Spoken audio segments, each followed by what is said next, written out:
Bayangkan Anda sudah mengajar selama lebih dari 30 tahun, tidak pernah meminta lebih. Gaji Anda hanya 100.000 sebulan, dibayar setiap 4 bulan sekali. Tapi suatu hari, hanya karena Anda menegur murid yang melempar sendal ke arah Anda dituntut 25 juta rupiah. Inilah kisah nyata dari pedalaman Demak, Jawa Tengah, tentang seorang guru sepuh yang dihukum karena mendidik, tentang tamparan yang lebih menyakitkan dari sekedar benturan fisik, tamparan dari sistem yang diam dan masyarakat yang terlalu cepat menghakimi.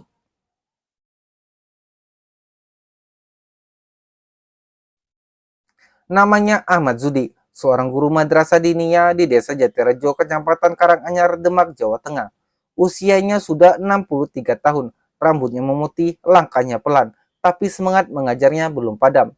Selama lebih dari 3 dekade, ia mendidik anak-anak kampung, mengajarkan Al-Quran, akhlak dan adab tanpa mengharap gaji yang layak. Selama ini, honor yang ia terima hanya Rp450.000 setiap 4 bulan. Jika dibagi rata, artinya kurang dari Rp4.000 per hari. Tak cukup untuk sebungkus nasi, apalagi kehidupan yang layak. Tapi Zudi tak pernah protes, karena bagi dia, mengajar adalah ibadah, bukan jalan untuk mencari kekayaan. Namun semua berubah pada Rabu 30 April 2025. Hari itu di tengah pelajaran kelas 5, tiba-tiba ada sendal melayang dari kelas lain dan mengenai tubuh Zudi. Peci yang ia kenakan jatuh. Terkejut, merasa dilecehkan, dan dalam refleks emosional, Zudi menampar anak yang ia yakini sebagai pelakunya.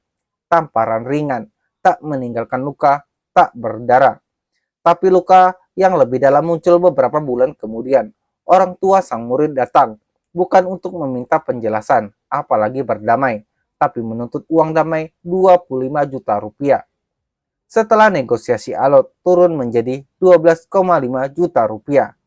Bagi orang biasa itu mungkin bisa diusahakan, tapi bagi Zudi itu seperti meminta bulan jatuh ke pangkuan.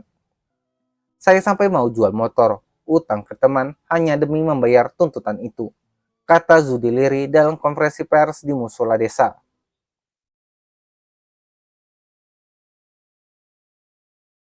Cerita ini kemudian menyebar di media sosial.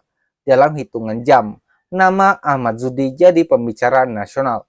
Netizen terbelah. Ada yang mengecam tindakannya, tapi lebih banyak yang membela. Di Twitter, Facebook, Instagram muncul ribuan komentar. Ini bukan soal menampar, ini soal bagaimana kita memperlakukan guru. Kalau guru takut menegur, siapa yang akan menjaga masa depan anak-anak kita? Negara kemana? Kenapa guru seumur hidup harus bayar untuk mendidik? Dukungan tak hanya datang dari dunia maya. Tokoh nasional Gus Miftah datang langsung ke rumah Zudi. Bukan hanya memberi semangat, tapi membayar seluruh uang damai yang dituntut kepadanya. Tak cukup itu, Gus Miftah juga menghadiahkan sepeda motor baru untuk menggantikan kendaraan yang nyaris dijual dan memberikan tiket umroh gratis untuk Zudi, istrinya, dan ibunya. Jangan sampai guru yang berniat mendidik harus kehilangan kehormatan dan hartanya, tegas Gus Miftah. Dukungan juga datang dari Ketua DPRD Demak, Zainul Fatah, yang menegaskan bahwa guru adalah ujung tombak pendidikan yang tidak boleh dibiarkan sendirian menghadapi tekanan sosial.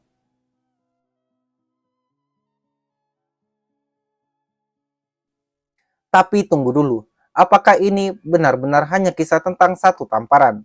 Kasus Ahmad Zudi membuka bobrok lama sistem pendidikan kita, khususnya di jalur non-formal seperti madrasah diniyah. Guru-guru seperti Zudi selama ini hidup dalam keterbatasan. Mereka tak punya tunjangan, tak punya asuransi, tak punya perlindungan hukum. Mereka mengajar lebih karena panggilan iman, bukan karena janji negara. Namun ketika mereka berbuat sedikit salah, atau yang dianggap salah oleh orang tua murid, mereka bisa langsung dihakimi, dituduh, digugat, dan dipermalukan. Padahal dalam tradisi pendidikan pesantren dan madrasah, sentuhan fisik ringan bukan hal baru. Dulu kita menyebutnya sebagai bentuk takrim. Cara mendidik yang keras tapi mendalam, tentu bukan kekerasan yang membabi buta, tapi juga bukan kelembutan yang membiarkan murid melecehkan gurunya. Tapi dunia berubah. KPAI menegaskan bahwa tindakan fisik dalam pendidikan adalah pelanggaran Undang-Undang Perlindungan Anak. Dan ya pada titik tertentu, pandangan itu benar. Namun bagaimana jika itu dilakukan bukan untuk menyakiti, tapi untuk menjaga wibawa pendidikan? Apakah semua harus digeneralisasikan? Apakah negara cukup memberi sanksi, tapi tak memberi perlindungan bagi mereka yang mengabdi?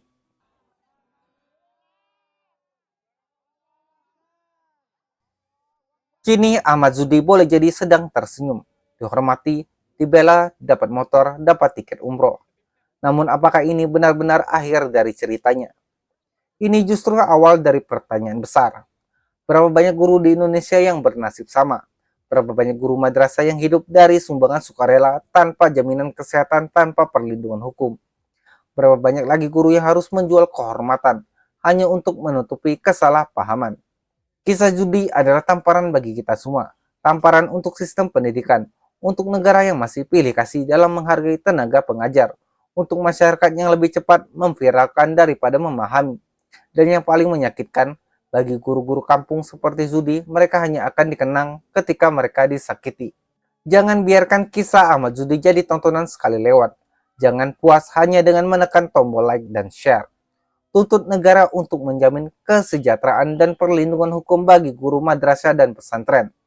Tag Kemenak, DPR, dan pejabat pendidikan. Tanyakan di mana kehadiran mereka untuk para guru kampung. Ajak diskusi lingkunganmu, bagaimana seharusnya mendidik tanpa kekerasan, tapi tetap menjaga wibawa guru. Karena hari ini mungkin giliran Ahmad Zudi, besok bisa jadi giliran guru anakmu yang hanya ingin mendidik, tapi malah dihukum karena negara dan masyarakat tidak hadir untuknya. Jangan lupa subscribe, bagikan video ini, dan jadilah bagian dari perubahan, karena pendidikan butuh suara kita semua.